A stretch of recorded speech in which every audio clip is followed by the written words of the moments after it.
अस्सलामुअलैकुम ninth class students. आज हम ninth biology chapter number two का टॉपिक 2.7 स्टार्ट करने लगे हैं। आज का हमारा टॉपिक है status of virus in classification, यानी क्लासिफिकेशन सिस्टम जो हमने पढ़ा 5 kingdom classification system, domain classification system.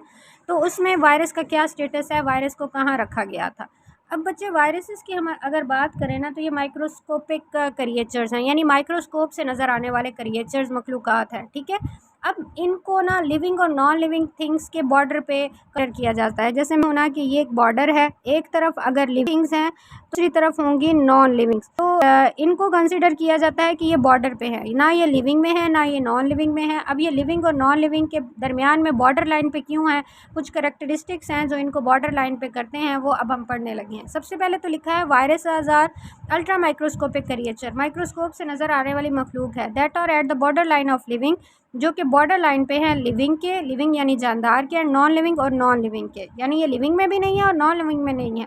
They R A cellular, ए का मतलब होता है एब्सेंट होना और सेलुलर का मतलब है इनके अंदर सेल जो है वो एब्सेंट होता है। They are not made up of cell, यानी ये सेल से नहीं बने होते। अब लिविंग थिंग्स की ये प्रॉपर्टी है कि जितने भी लिविंग ऑर्गेनिज्म हैं, चाहे वो एनिमल्स हैं, चाहे वो प्लांट्स हैं, चाहे यूनिसेलुलर है, मल्टी सेलुलर हैं, वो सब किससे मिलके बने होते हैं, सेल से मिलके बने होते हैं। लेकिन ये जो वायरस हैं ये ए सेलुलर हैं, इनके अंदर सेल नहीं होते, ना कोई ऑर्गेनेली होता है।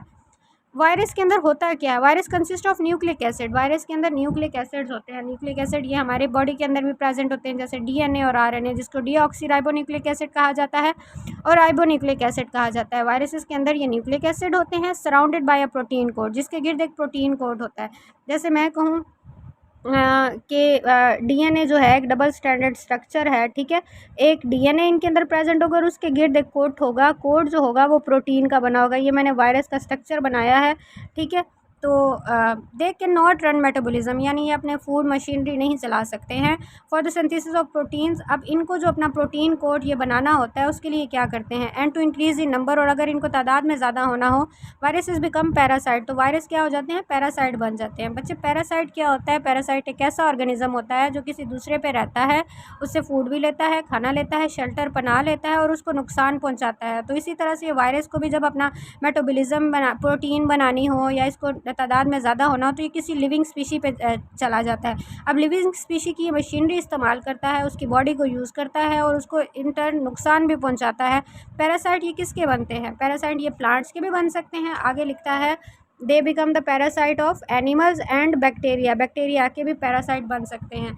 अब वायरसेस को 5 किंगडम क्लासिफिकेशन सिस्टम में नहीं इंक्लूड किया गया। यहाँ पे लिखता है viruses are not included in classification system because they lack any of the characteristics of 3 domains, वो तीनों डोमेन्स में से किसी की करेक्टरिस्टिक्स पे पूरा नहीं उतरता, इसलिए इनको क्लासिफिकेशन में रखा ही नहीं गया। अब यहाँ पे प्रियोन्स और वायराइड्स का है, ये बड़ा इंपॉर्टेंट शॉर्ट क्वेश्चन है, अक्सर पूछा जाता है what are prions and what are viroids. तो आपने प्रियोन और वायराइड, ये भी ए सेलुलर पार्टिकल्स हैं, जैसे वायरस ए सेलुलर पार्टिकल्स हैं ना, ऐसे पार्टिकल्स जिनमें सेल एब्सेंट होता है। तो प्रियोन्स क्या हैं, prions are acellular particles and are also not included in classification system, ये क्लासिफिकेशन में नहीं आते हैं। अब प्रियोन्स बने किसके होते हैं, prions are composed of protein, prions protein से मिलके बने होते हैं।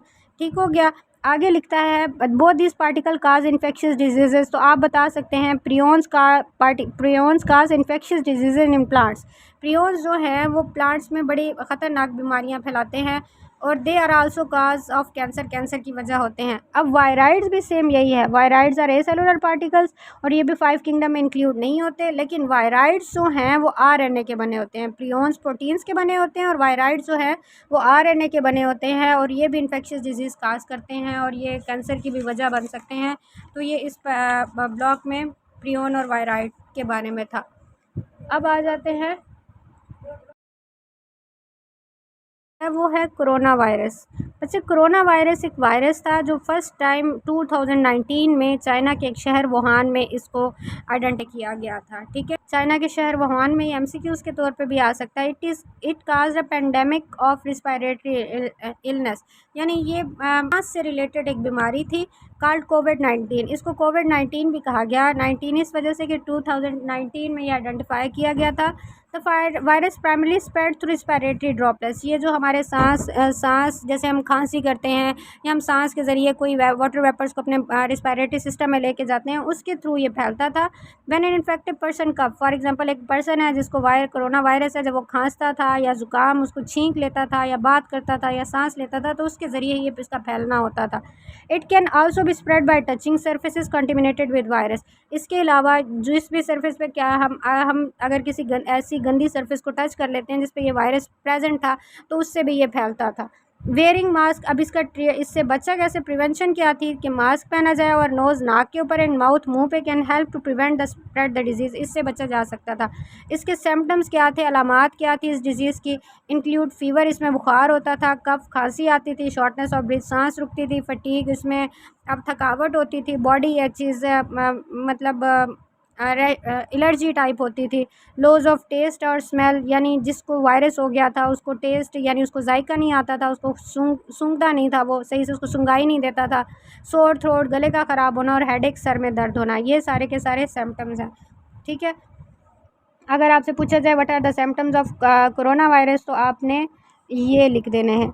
In some cases it can lead to severe respiratory problem. बाज़ औक़ात ये इतना ज़्यादा ख़तरनाक हो सकता था कि ये बड़ी ख़तरनाक सांस की बीमारी बन सकता था, स्पेशली इन ओल्डर अडल्ट, यानी बूढ़े लोगों में, and people with underlying health conditions, यानी जिनकी सेहत ठीक नहीं थी।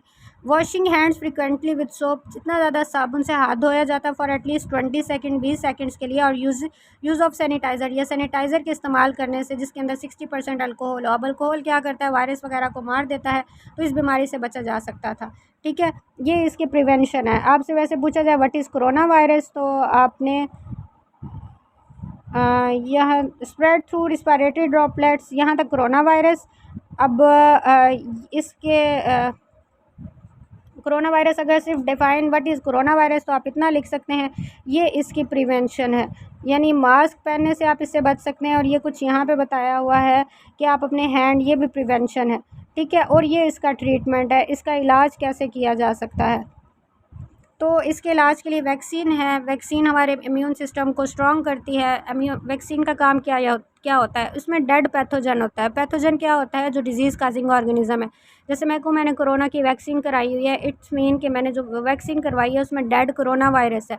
अब जब वो मुझे वैक्सीन लगेगी ना, तो मेरे बॉडी का जो इम्यून सिस्टम है वो एक्टिव हो जाएगा। एक्चुअल में वैक्सीन के अंदर ज़रिए मैंने डेड पैथोजन यानी डिजीज़ काजिंग ऑर्गेनिज्म अपनी बॉडी में एंटर करवा लिया है, लेकिन जब इम्यून सिस्टम एक्टिव होगा तो वो तो मैंने वैक्सीन जो करवाई है वो ऑर्गेनिज्म ही डेड है। फिर जब एक्चुअल वायरस मेरे ऊपर अटैक करेगा ना, तो मेरा इम्यून सिस्टम जो मेरी बॉडी के अंदर जो बीमारियों से लड़ने की सलाहियत है वो पहले से एक्टिव होगी, और उस वायरस से अच्छे से लड़ा जा सकेगा मेरा इम्यून सिस्टम। तो ये ट्रीटमेंट है। तो ये था कोरोना वायरस और स्टेटस ऑफ वायरस। अब आज का टॉपिक आपको समझ आ गया होगा। अगर आपको किसी भी पॉइंट में कन्फ्यूजन है तो आप मुझसे पूछ सकते हैं।